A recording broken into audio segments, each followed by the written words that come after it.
एक प्रश्न है आया है। एक बूढ़े बाबा हैं मुंबई से, उन्होंने पूछा अपने स्वरूप को जानना और अपने स्वरूप में रहना, इन दोनों में क्या अंतर है। बड़ा प्यारा प्रश्न लगा।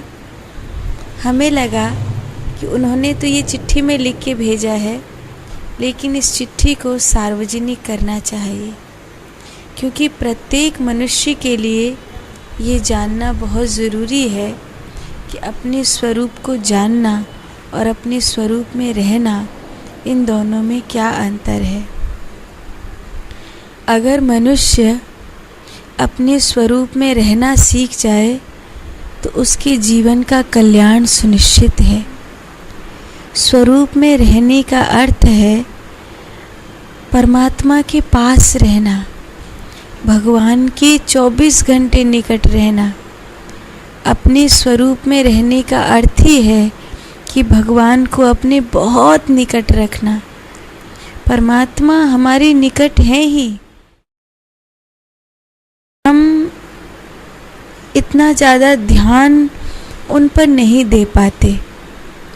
भगवान पर ध्यान देने का अर्थ है अपने स्वभाव पर, अपनी इंद्रियों पर, अपने मन पर, अपने संस्कारों पर, अपने व्यवहार पर, इन सब पर जब हमारा ध्यान केंद्रित होगा तो हम एक तरह से स्वयं को देख रहे हैं, और जिस समय हम स्वयं को देख रहे होते हैं उस समय परमात्मा हमारे निकट होते हैं, क्योंकि हम उस समय जाग रहे होते हैं।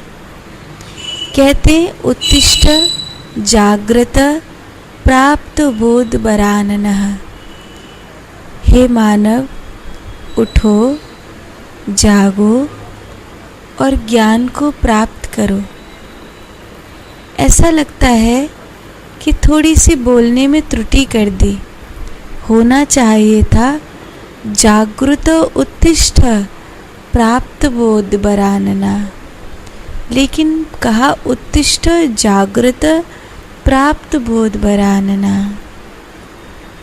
पहले उठो फिर जागो, तो आदमी जागेगा तभी तो उठेगा ना। पहले उठेगा फिर बाद में जागेगा, ऐसे कैसे हो सकता है। लेकिन ऋषि मुनियों की वाणी में इसमें रहस्य है। उठना जागना माने पहले अपने स्वरूप को जानना, फिर अपने स्वरूप में स्थित रहना, और जिस स्वरूप में आप स्थित रह रहे हो बस वही तो है जो परमात्मा के निकट होने की अवस्था है। वही बोध है, जिसे प्राप्त बोध बरानना है ना, वही बोध है, वही जानने के लिए है। तो उन्होंने बड़ा प्यारा प्रश्न पूछा, और अपने स्वभाव में, अपनी स्थिति में रहने के लिए इस प्रश्न का होना जीवन में अनिवार्य है।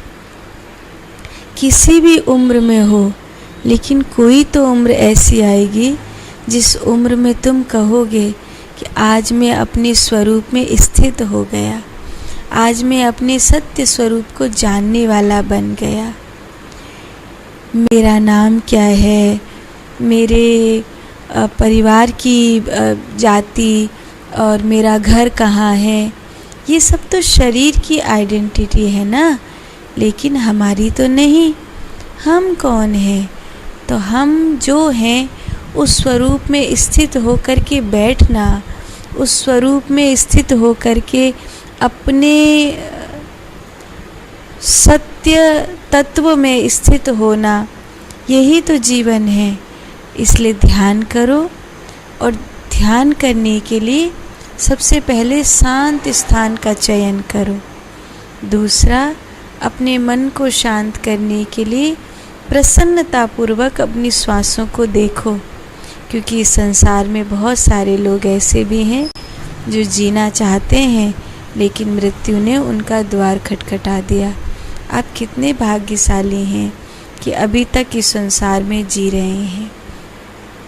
तो प्रकृति को महसूस करिए, मन को शांत करिए और ध्यान में स्थित होने का प्रयास करिए, तो आप अपने सत्य स्वरूप के निकट पहुंचने लगेंगे।